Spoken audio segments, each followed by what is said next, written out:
Hello दोस्तों, जैसे कि आप सभी को पता है कि अभी गर्मियों का सीज़न स्टार्ट हो गया है और खरीफ और रबी सीज़न की फसल कट गया है।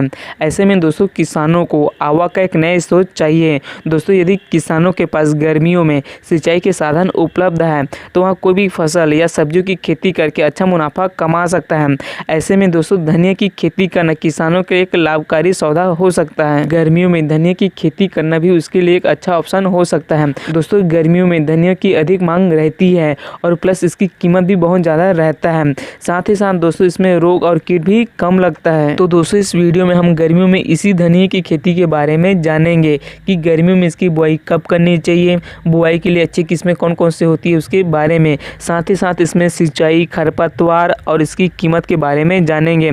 इसके अलावा इसमें 1 एकड़ में टोटल कितना उत्पादन होता है पूरा A to Z जानेंगे इस वीडियो में। तो दोस्तों वीडियो के अंत तक हमारे साथ बने रहिएगा और चैनल पर नए हो तो चैनल को सब्सक्राइब भी कर लीजिएगा, क्योंकि एग्रीकल्चर से रिलेटेड सभी प्रकार की वीडियो आपको इस चैनल पर मिलते रहते हैं। तो चलिए दोस्तों स्टार्ट करते हैं। तो दोस्तों सबसे पहले मिट्टी की बात करते हैं कि कौन सी मिट्टी खेती के लिए उपयुक्त होती है।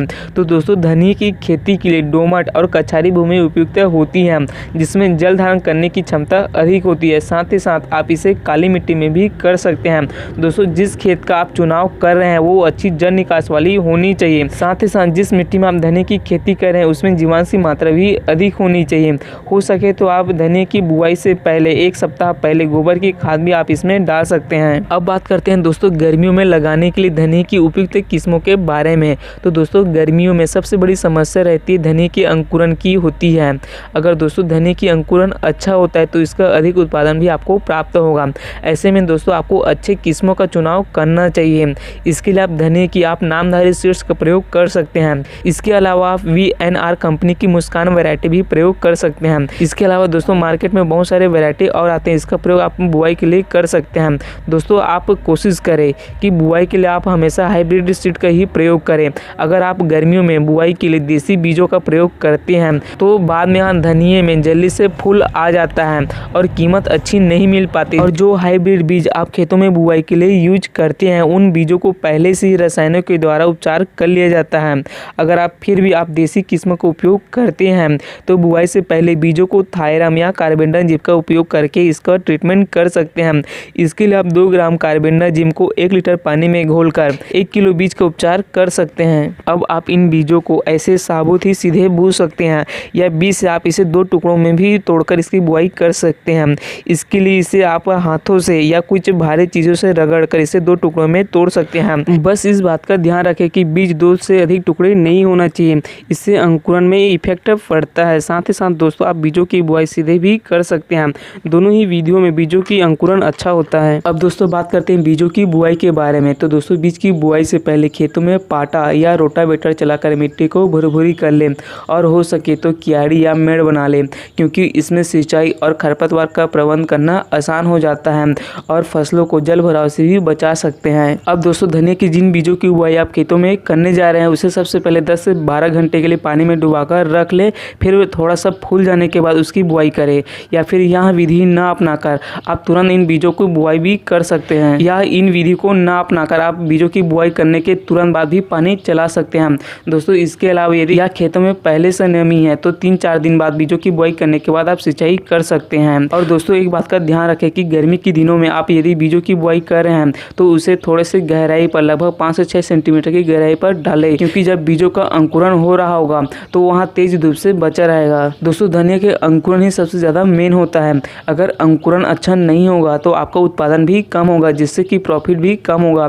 इसलिए दोस्तों जब भी बुआई करें तो अच्छी किस्में और अच्छी भूमि का ही चुनाव करें। और दोस्तों हो सके तो आप धनिया की 3-4 कोण के अंतराल में आप मक्के को भी लगा सकते हैं, क्योंकि यहाँ जल्दी से ग्रो होता है। साथ ही साथ यहाँ गर्मियों में चलने वाली तेज और गर्म हवाओं से धनिया को बचाता है।